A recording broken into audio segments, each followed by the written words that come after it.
Hello everyone, स्वागत है आप सभी का कॉम्पिटिटिव एकेडमी में। चलिए शुरुआत करते हैं आज के करंट कैप्सूल की। आज का हमारा पहला टॉपिक है स्मार्ट ब्लैक बोर्ड योजना। चर्चा में क्यों है? हाल ही में तमिलनाडु सरकार के द्वारा स्मार्ट ब्लैक बोर्ड योजना की घोषणा की गई है। चलिए जान लेते हैं इसके बारे में कुछ इंपॉर्टेंट पॉइंट्स।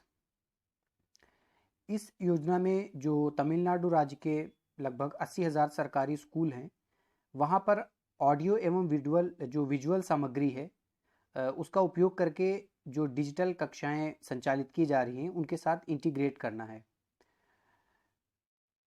राज्य सरकार के इस कदम के द्वारा जो डिजिटल भारत के उद्देश्य हैं उनको प्राप्त करने में सहायता मिलेगी। और जैसा कि आपको पता है, केंद्र सरकार के द्वारा ऑलरेडी बहुत सारे स्कूल हैं, वहाँ पर डिजिटल शिक्षा को प्रमोट किया जा रहा है और उनसे संबंधित योजनाएं चलाई जा रही हैं।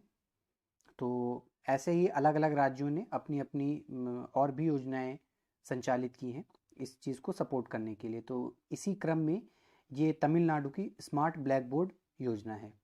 अन्य राज्यों के द्वारा संचालित योजनाएं जैसे कि बिहार के द्वारा उन्नयन पहल है और छत्तीसगढ़ के द्वारा है education at your door step, यहाँ पर देखिए लिखा हुआ है, और बिहार के द्वारा उन्नयन पहल। ये इसी प्रकार की अन्य योजनाएं हैं। तो किस राज्य की हैं, बस इतना ही आपको याद रखना है मेनली। चलिए अगला देखते हैं टॉपिक। अगला है आईएनएस कवरत्ती। ये इंपॉर्टेंट है, चर्चा में क्यों है? हाल ही में इस नौसैनिक जहाज को भारतीय नौसेना में सम्मिलित किया गया, जो विशाखापट्टनम नेवल बेस है वहाँ पर। इसके बारे में कुछ इंपॉर्टेंट पॉइंट देख लेते हैं। ये एक पनडुब्बी रोधी प्रणाली से लैस स्वदेशी नौसैनिक पोत है। तो जो कुछ की टर्म्स है उन पे आपको ध्यान देना है, जैसे कि ये स्वदेशी है, पनडुब्बी रोधी प्रणाली से लैस है और लगभग इसमें जो 90% सामग्री इस्तेमाल हुई है उसे स्वदेश में ही निर्मित किया गया है। इसका जो डिज़ाइन है, डायरेक्टरेट ऑफ नेवल डिज़ाइन, इस ऑर्गेनाइजेशन ने डिज़ाइन तैयार किया है, जबकि Kolkata garden rich ship builders and engineers ने इसका निर्माण किया है।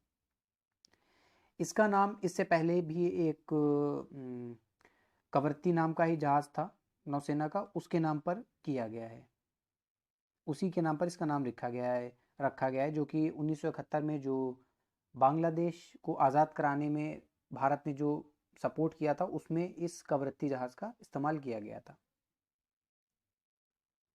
आगे दिया गया है कि इस पोत को प्रोजेक्ट 28 के अंतर्गत निर्मित किया गया है और इस प्रोजेक्ट के अंतर्गत स्वदेश में 4 पनडुब्बी रोधी स्टील पोत निर्मित किए गए थे और उस कड़ी में ये अंतिम पोत है।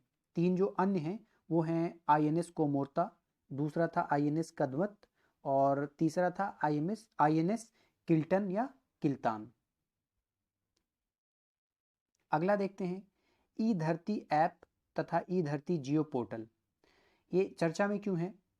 हाल ही में आवास एवं शहरी मामलों के मंत्रालय के द्वारा ई धरती ऐप तथा ई धरती जियो पोर्टल इसको लॉन्च किया गया है। ये हैं क्या, इनके बारे में कुछ महत्वपूर्ण बिंदु देख लेते हैं। इस एप्लीकेशन के द्वारा जो संपत्ति है, चाहे वो वाणिज्यिक संपत्ति हो, आवासीय संपत्ति हो, औद्योगिक संपत्ति हो या कोई संस्थागत संपत्ति हो, उससे संबंधित ऑनलाइन प्रमाण पत्र प्राप्त किए जा सकते हैं। और इन प्रमाण पत्रों में इस संपत्ति से संबंधित जो भी विवरण है वो इसमें होगा, जैसे कि संपत्ति का स्वामी कौन है, संपत्ति का प्रकार कौन सा है, इसका क्षेत्रफल कितना है, कब उसको आवंटित किया गया था और संपत्ति का पता। तो इसके लिए किसी भी संपत्ति के लिए ऑनलाइन प्रमाण पत्र प्राप्त किए जा सकते हैं। तो जब चीज़ें ऑनलाइन होने लगती हैं तो उसमें पारदर्शिता आती है और जवाबदेही सुनिश्चित होती है। साथ ही जो ई धरती जियो पोर्टल है, इसके द्वारा जो भी संपत्तियां हैं उनकी जियो टैगिंग की जाएगी, यानी कि मैप में उनको ऐड किया जाएगा। सरकारी संपत्तियों की जब जियो टैगिंग होगी तो उससे क्या होगा, पता चल सकेगा कि उन पर अतिक्रमण हुआ है या अभी खाली पड़ी हुई हैं, तो उसके अनुसार उनका उचित और अनुकूलतम उपयोग सुनिश्चित किया जा सकेगा। आगे देखते हैं कोविरैप। ये चर्चा में क्यों है? आईआईटी खड़गपुर के द्वारा कोविड-19 के परीक्षण हेतु कोविरैप नाम की सस्ती कोविड-19 परीक्षण किट विकसित की गई है। तो ये एक प्रकार की परीक्षण किट है कोविड-19 के लिए। महत्वपूर्ण बिंदु देखते हैं इसके बारे में।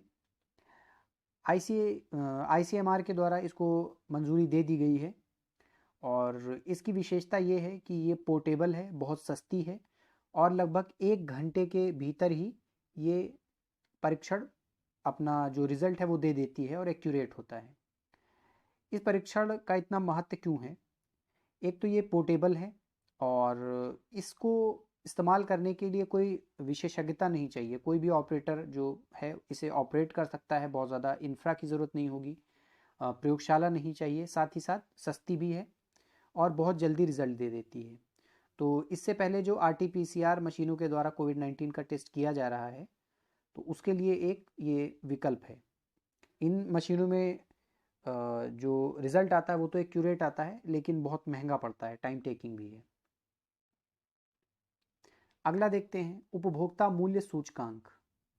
ये चर्चा में क्यों है, इंपॉर्टेंट भी है, रेगुलर इस टॉपिक से प्रश्न पूछे जाते रहते हैं। तो चर्चा में क्यों है?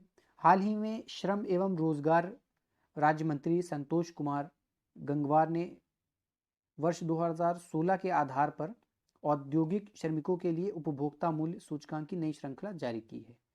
तो अभी जो CPI जारी किया गया है ये औद्योगिक श्रमिकों के लिए है।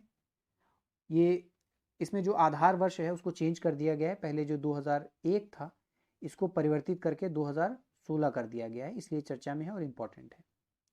चलिए जानते हैं पहले उपभोक्ता मूल्य सूचकांक के बारे में। उपभोक्ता मूल्य सूचकांक जो घरेलू उपभोक्ता हैं उनके द्वारा जो भी सामान खरीदे गए हैं, जो भी सेवाएं उनके द्वारा प्रयोग की गई हैं, तो उनका एक औसत मूल्य होता है।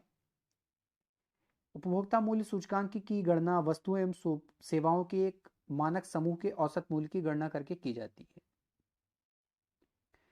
आगे इसमें दिया गया है कि इसका जो आधार वर्ष पहले 2001 था उसे अब परिवर्तित करके 2016 कर दिया गया है। तो इसका फायदा क्या होगा कि आधार वर्ष बहुत नज़दीक कर दिया गया है, तो अब उचित अनुमान लगाए जा सकेंगे। जो भत्ते तय किए जाते हैं, पेंशन तय किए जाती हैं वर्कर्स के लिए, वो ज़्यादा एक्यूरेट होंगी।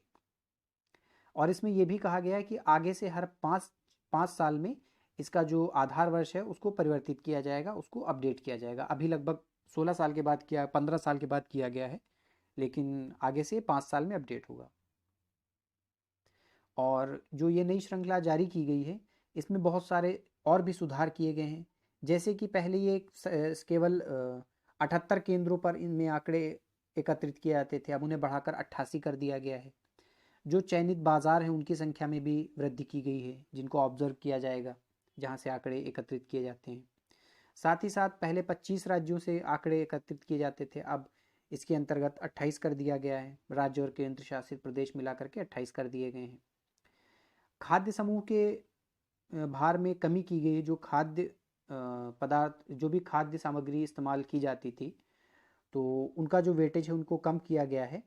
और शिक्षा और स्वास्थ्य जैसी जो मद हैं उनके वेटेज में वृद्धि की गई है, लगभग 30% कर दिया गया है, जो लगभग पहले 24-25% था।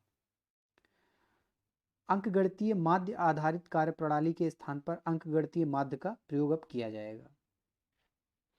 CPI के बारे में और आगे जान लेते हैं। मुख्यतः ये 4 प्रकार का होता है। औद्योगिक श्रमिकों के लिए CPI, और कृषि मजदूर के लिए CPI, ग्रामीण मजदूर के लिए CPI, और तीसरा है ग्रामीण, शहरी और संयुक्त CPI। तो इनमें से जो पहले 3 हैं ये रोजगार मंत्रालय के श्रम ब्यूरो के द्वारा, यहाँ पर देखिए श्रम और रोजगार मंत्रालय के श्रम ब्यूरो के द्वारा संकलित किए जाते हैं। जबकि जो चौथा वाला है यानी कि CPI शहरी, ग्रामीण और संयुक्त, ये NSO के द्वारा, राष्ट्रीय सांख्यिकी कार्यालय के द्वारा संकलित किया जाता है, जो कि सांख्यिकी और कार्यक्रम कार्यान्वयन मंत्रालय के अंतर्गत आता है। अगला देखते हैं किसान सूर्योदय। ये चर्चा में क्यों है? हाल ही में गुजरात सरकार के द्वारा सिंचाई के लिए बिजली आपूर्ति हेतु किसान सूर्योदय योजना प्रारंभ करने की घोषणा की गई है। तो ये गुजरात राज्य की योजना है। इसके बारे में इंपॉर्टेंट पॉइंट्स देखते हैं कुछ। इस योजना के अंतर्गत किसानों को ये सुविधा दी जाएगी कि सुबह 5 बजे से रात 9 बजे तक वो सिंचाई के लिए बिजली प्राप्त कर सकें और जो भी सिंचाई है अपने एग्रीकल्चरल पर्पज़ के लिए वो पूरी कर सकें। इसके लिए राज्य सरकार ने 2023 तक जो पारेषण अवसंरचना है यानी कि जो डिस्ट्रीब्यूशन इंफ्रास्ट्रक्चर है उसको स्थापित करने के लिए 3500 करोड़ रुपए का बजट आवंटित किया गया है गुजरात सरकार के द्वारा। और आगे इसमें और भी पॉइंट दिए गए हैं, बहुत ज़्यादा इंपॉर्टेंट नहीं, बस आपको यही याद रखना है कि ये किस राज्य की योजना है और किससे रिलेटेड है।